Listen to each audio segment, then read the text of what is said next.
ವೃಷಭ ರಾಶಿಗೆ ಸಂಬಂಧಪಟ್ಟಂತೆ ಈ ಒಂದು 19ನೇ ತಾರೀಕು ನಂತರದಲ್ಲಿ ಹೇಳಿದಂತೆ ನಾನು ನಿಮಗೆ 26 ನಂತರದಲ್ಲಿ ನಾನು ಹೇಳೋದಾದರೆ ಈ ವೃಷಭ ರಾಶಿಯವರಿಗೆ ಈ 2026ರಲ್ಲಿ ಈ ಒಂದು ವಾರದ ಟೈಮ್ ಪೀರಿಯಡ್ ನಡೆಯುವ ಘಟನೆಗಳನ್ನು ನಾವು ತಗೊಳ್ಳೋದಾದರೆ 11ನೇ ಮನೆಯಲ್ಲಿರುವಂಥ ಶನಿಗ್ರಹ ನಿಮಗೆ ಇನ್ವೆಸ್ಟ್ಮೆಂಟ್ಗಳನ್ನ ಕಮ್ಮಿ ಮಾಡಿ ಹೊಸ ಬಿಸ್ನೆಸ್ಗಳು ನಮಗೆ ಇಷ್ಟ ಇದೆ, ಏನೋ ಪ್ಲ್ಯಾನ್ ಮಾಡಿದ್ದೀವಿ, ಟೈಮ್ ಚೆನ್ನಾಗಿದೆ ಅಂತ ಹಾಕ್ಬಿಟ್ಟು ದಶಾ ಪೀರಿಯಡ್ ಫೇವರೇಬಲ್ ಆಗಿದೆಯಾ ನೋಡಿ.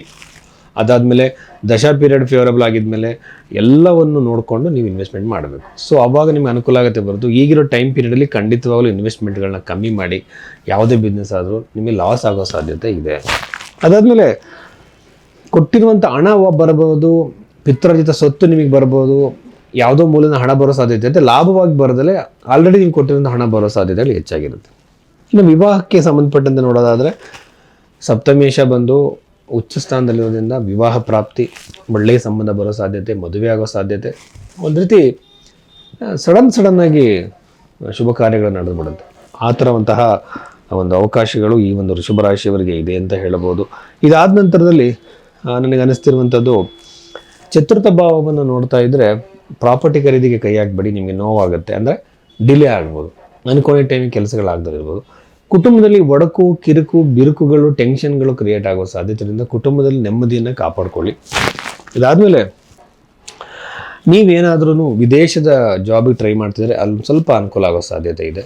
ಇದಾದಮೇಲೆ ಇನ್ನು ಕೆಲವರು ಆರೋಗ್ಯದ ಸಮಸ್ಯೆಗಳಿರುತ್ತೆ. ಆರೋಗ್ಯದಲ್ಲಿ ಅಂತಹ ಒಂದು ಭಯ ಪಡುವಂತಹ, ಟೆನ್ಷನ್ ಪಡುವಂಥದ್ದು ಏನಿಲ್ಲ.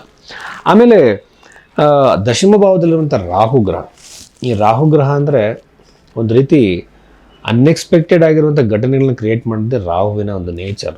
ಆ ಗ್ರಹ ಒಂದು ನಿಮಗೆ ದಶಮ ಭಾವದಲ್ಲಿರೋದ್ರಿಂದ ನನ್ನ ಪ್ರಕಾರವಾಗಿ ಒಂದು ಸಡನ್ ಚೇಂಜಸ್ನ ನಿಮಗೆ ಕರಿಯಲ್ಲಿ ಕೊಡ್ಬೋದು. ಸಡನ್ನಾಗಿ ಜಾಬ್ ಚೇಂಜ್ ಆಗ್ಬೋದು, ಪ್ಲೇಸ್ ಚೇಂಜ್ ಆಗ್ಬೋದು, ಪೊಸಿಷನ್ ಚೇಂಜ್ ಆಗ್ಬೋದು. ಈ ಥರ ಅನ್ಯೂಶುವಲ್ ಘಟನೆಗಳು ನಿಮಗೆ ಕ್ರಿಯೇಟ್ ಆಗೋ ಸಾಧ್ಯತೆಗಳು ಇರುತ್ತೆ. ಆಮೇಲೆ ವಿದ್ಯಾರ್ಥಿಗಳಿಗೆ ಚೆನ್ನಾಗಿದೆ, ಹೈಯರ್ ಎಜುಕೇಷನ್ ಮಾಡ್ತಿರೋಂಥವ್ರಿಗೆ ಚೆನ್ನಾಗಿದೆ.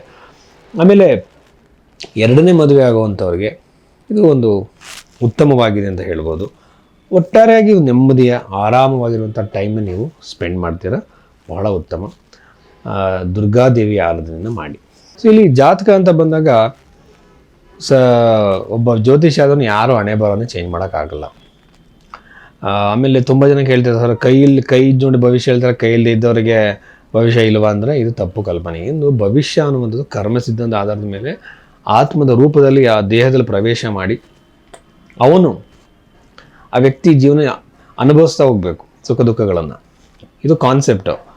ಈ ಥರ ಕರ್ಮ ಸಿದ್ಧಾಂತ ಅನುಭವಿಸೋಕ್ಕೆ ಬಜ್ಜಿ ಹುಟ್ಟುವಾಗ ಅವನ ಭವಿಷ್ಯ ಕರ್ಮದ ಪ್ರಕಾರ ನಿರೂಪಣೆ ಆಗಬೇಕಾದ್ರೆ ಜಾತಕದ ರೂಪದಲ್ಲಿ, ಹಸ್ತ ಸಾಮುದ್ರಿಕ ರೂಪದಲ್ಲಿ, ಪ್ರಶ್ನೆಗಳ ರೂಪದಲ್ಲಿ, ಎಲ್ಲ ರೂಪದಲ್ಲಿ ಅದನ್ನು ನೋಡ್ಬೋದು. ಅದು ನೋಡೋಕ್ಕೊಂದು ವಿಧಾನ. ಈಗ ನಿಮ್ಮ ಹತ್ರ ಒಂದು ಆಧಾರ್ ಕಾರ್ಡ್ ಇಲ್ಲ ಅಂತ ತಕ್ಷಣ ವ್ಯಕ್ತಿನೇ ಅಲ್ಲ ಅಂತ ಹೇಳೋಂಗಲ್ಲ. ಅದನ್ನು ನೋಡೋಕ್ಕೆ ಒಂದು ದಾರಿ ಹಸ್ತ ಸಾಮುದ್ರಿಕ. ಅದಿಲ್ಲ ಅಂದರೆ ಜಾತಕ ಇದೆ, ಅದಿಲ್ಲ ಅಂತಂದರೆ ಪ್ರಶ್ನೆಶಾಸ್ತ್ರ ಇದೆ. ಈ ಥರದಲ್ಲೆಲ್ಲ ನೋಡ್ಬೋದು. ಕೆಲವರು ಜ್ಯೋತಿಷ್ಯರುಗಳು ಒಂದೇ ನಿಮಿಷದಲ್ಲಿ ಇಡೀ ಫ್ಯಾಮಿಲಿ ಜಾತಕಲ್ಲೇ ಹೇಳ್ಬಿಡ್ತಾರೆ. ಹಾಗಲ್ಲ, ಟೈಮ್ ಬೇಕು, ಕ್ಯಾಲ್ಕುಲೇಷನ್ಸ್ ಮಾಡಬೇಕು, ಅದಕ್ಕೆ ಆಗಿರೋದು ವರ್ಕ್ ಮಾಡಬೇಕು. ಸೊ ಈ ರೀತಿ ಡಿಸಿಪ್ಲಿನ್ ಆಗಿರುವಂಥ ಜ್ಯೋತಿಷ್ಯನ ನೀವು ಕಾಣಬೇಕು. ಸುಮ್ಮನೆ ಏನೋ ಬೇಕಾಬಿಟ್ಟು ಹೇಳೋವಂಥವ್ರು, ಮ್ಯಾಜಿಕಲ್ ರೆಮಿಡಿ ಕೊಡೋವಂಥವ್ರು ಬೇಡ. ಕರ್ಮವನ್ನು, ಸತ್ಯವನ್ನು ಅರ್ಥ ಮಾಡ್ಕೊಳ್ಳೋ ಥರ ನಿಮ್ಗೆ ಹೇಳೋದು ಜ್ಯೋತಿಷ್ಯರು ಬೇಕು. ಎಲ್ಲ ಹಣೆ ಬರೋವನ್ನು ಚೇಂಜ್ ಮಾಡ್ತೀನಿ ಜ್ಯೋತಿಷ್ಯರು ಬೇಡ. ಸೊ ಆ ರೀತಿ ನಿಮ್ಮ ಜಾತಕವನ್ನು ಅನಾಲಿಸಿಸ್ ಮಾಡಿ ಸತ್ಯವನ್ನೇ ನೀವು ತಿಳ್ಕೊಬೇಕು ಅಂದರೆ ಭೈರವಿ ಆಸ್ಟ್ರೋದವ್ರನ್ನ ಸಂಪರ್ಕ ಮಾಡಿ. ನಮಸ್ಕಾರ.